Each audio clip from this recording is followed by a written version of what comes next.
Hey everybody. I wanted to just talk today about something that's just been of huge benefit for me with regard to manifestation, abundance, and feeling safe in the world. So when we think about abundance and finances and all of that, at root, take away money, you take away your home and all that. Like the kind of the core feeling that we're trying to achieve is I am safe.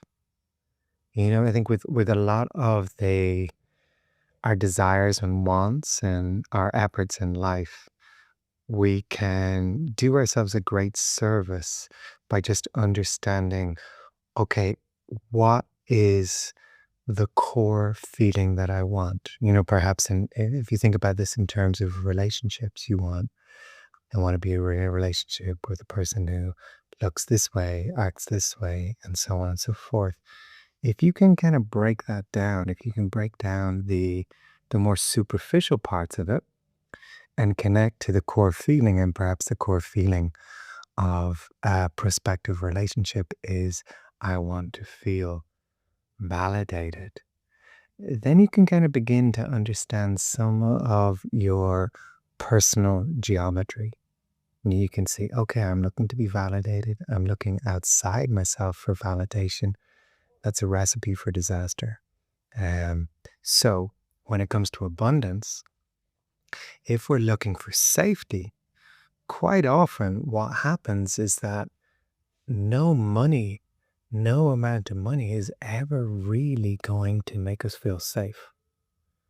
Um, I feel the way that we approach safety is through a much more precise view of life, a more profound understanding of how things work.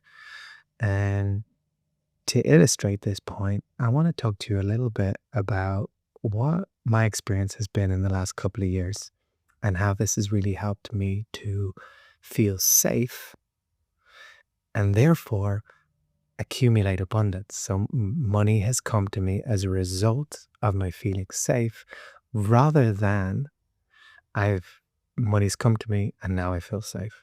And it's all connected to the death of my dad. It's very interesting. My dad died a little over 2 years ago, and I still look on it as probably the most transformative moment of my life in terms of just letting go. I didn't realize quite how much my father um, was pulling the strings, was sort of involved in my decision making until he died, and really noticed that his absence created a lot of lightness and freedom for me.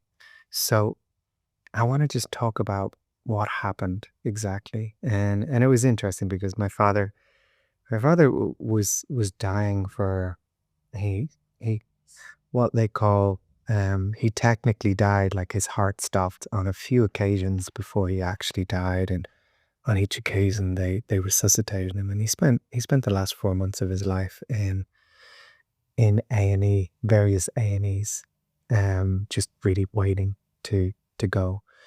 And while he was going, myself and my mom would go into him. We'd play him music. He wasn't, there was a little bit of like eye mobility occasionally and a groan out of his body. But in terms of just speech or function, there was nothing really there. It was very much just sense and energy and stuff that we couldn't see. And we would play music for him. This was kind of our way of just being with him. And we played this one song over and over again, which was a favorite of my mom and him. And it's a Leonard Cohen song, and it's called "Dance Me to the End of Love." I think it is. Let me just check. "Dance Me to the End of Life." "Dance Me to the End of Love." Right. And yeah, it's a good song.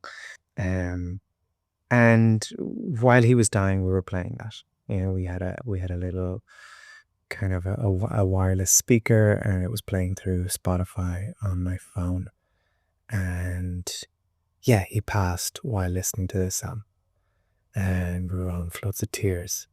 And I remember like 2 days later, 3 days later, my sister landed, and the three of us, my mom, my sister, maybe we went out for lunch in the hideout in Kilcullen, and we sat down, and as the waitress was taking our order, that song came on. And as the waitress brought us over our meals, it came on again. And towards the end, when we were getting the dessert, it came on for a third time. So we were there like, I don't know, a little over half an hour, and the song came on 3 times. And it was very clear to me that my dad was communicating with me, with us. And since then, I have maintained this level of communication with him. Not that song itself, but I I've just accepted that he's there, right? That this existence that I'm experiencing right now is a little bit like a fishbowl. And my dad, in whatever form he's in now, is on the outside of that fishbowl and can see me and is aware of me and can even kind of penetrate the fishbowl. I think he can put his hands in the water and is there as a support. Um, this what I'm experiencing right now, what we're all experiencing right now, life is a reduction of our consciousness. It's a sort of a deliberately shrunk. Um, there's a German word, eingeschränkt. And I don't know how to describe what it would be in English, but it's just such a, it's like a kind of, we've been vacuumed, we've been sort of compressed, right? And that's what this life is. It's a compressed view. Robert Wilson, the writer, he once described life as being, imagine that you are tied onto a rail car, and this rail car is on a track, and your head is to the side, and a device is placed over your head, a box is placed over your head, and in the box, a small eyelet is cut out, and that's all you can see. So this rail car, this rail truck, is just rolling along on the track. It's stuck on this track, and it's going in the same direction.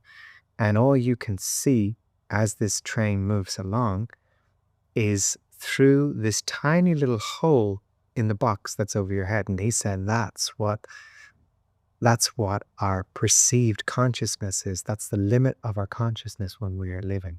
But when we die, everything is removed and we see the whole show.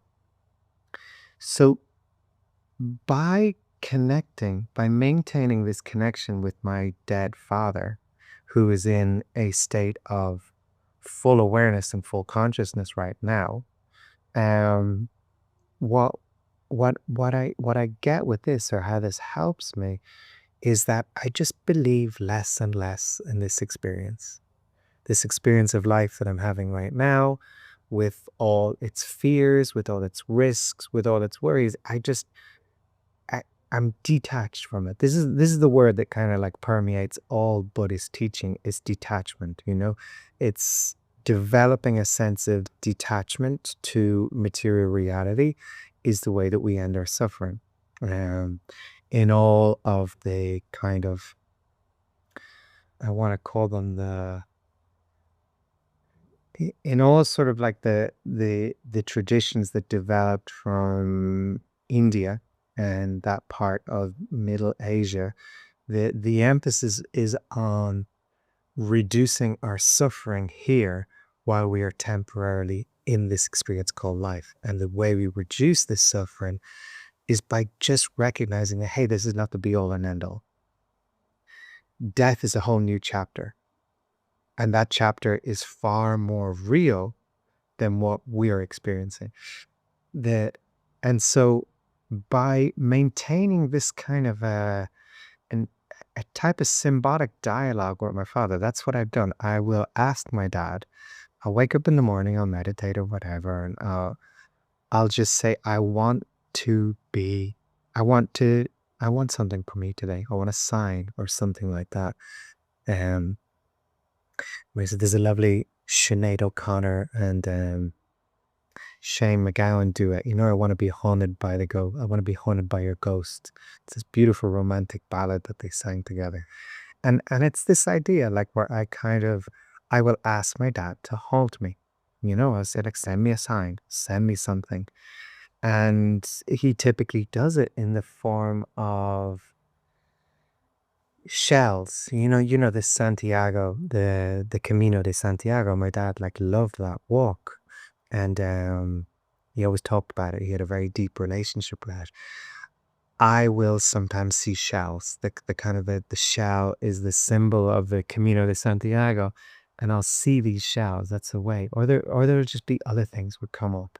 He'll appear to me in the form of dialogue or something, some way that I will notice that he's there. Um, and of course, the way that he connects with me is at a very, very subtle level because my belief or my intuition tells me that what we experience when we end life is much more subtle. From my knowledge from the esoteric books and things that I've read about like life on Earth, is this experience, this plane, this level of consciousness that we're in is incredibly dense. It's heavy. That's why there's pain. That's why there's so much confusion and cruelty. But the life beyond that, beyond death, is much more subtle and light. So by maintaining this connection with my dad who's in that place, it just gives me, it keeps my belief in that place high. And it also just allows me to have less skin in the game. I think one of the worst things we can do for ourselves as we move through life is to take it too seriously, to take it too personally.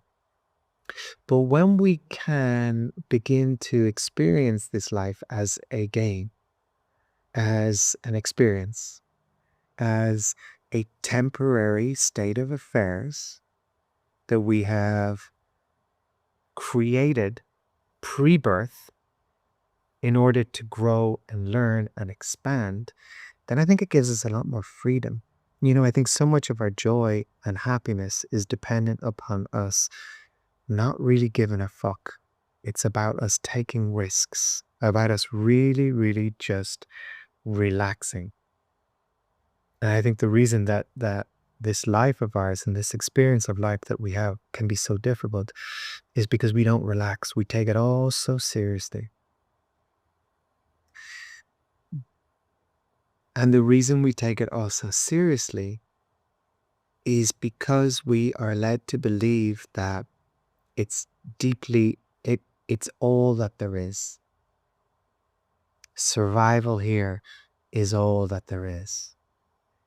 But by maintaining or even just entertaining a connection with the mystic, and it doesn't have to be with a dead relative, I think it can just be with the unknown in general, but maintaining that sort of sense of there are mystic threads that would connect us to the other side. In Irish, they call it Teavela, the other side. And when you think of the Irish language, this would have been so much more prominent to so many of our ancestors, not just Irish, but all sort of pre-industrial minds would have had a much deeper relationship with death and the other side, and an understanding that death was just the beginning of the end of a chapter and a return home, if you like.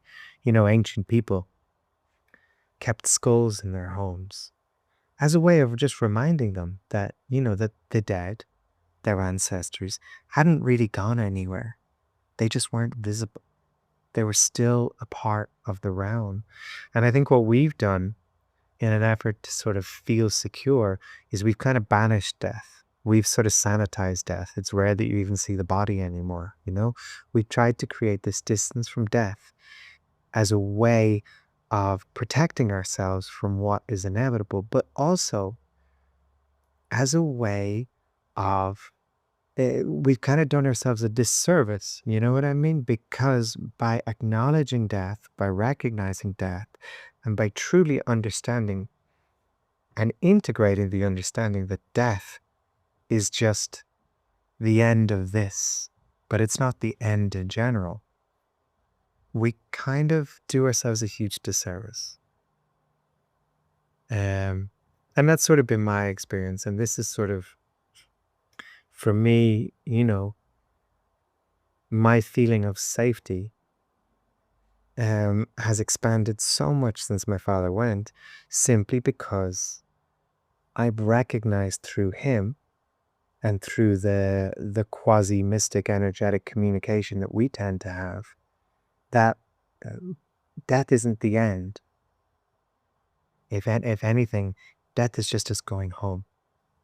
And right now, here we are, is more of a dead zone than what happens when our bodies die. So that's been a huge help. Also, and maybe this is sort of something for like another talk, but beginning to kind of feel into, and this is actually like this winter, I really want to begin to explore just our the indigenous shamanism in all of us, how we can connect to our psychic roots. And a way that we can do that is just by beginning to notice the unbroken thread inside of you, the part of you that was before this body and the part of you that will go on after this body. Um, and by recognizing this, by beginning to kind of mm, divest from the perceived conception that death is the end and life is all there is and materiality is the only game in town, by divesting from this, we get to relax a bit more here, and we get to take risks, and we get to feel safe. And when we're safe and when we're relaxed, abundance comes to us so naturally, because abundance flocks to that in the same way, dogs flock to people with good natures. So that's what I wanted to talk about for now. We will be kind of diving more into this idea of deepening our relationship with death and the immortal side of us in the kind of the winter season of the Patreon.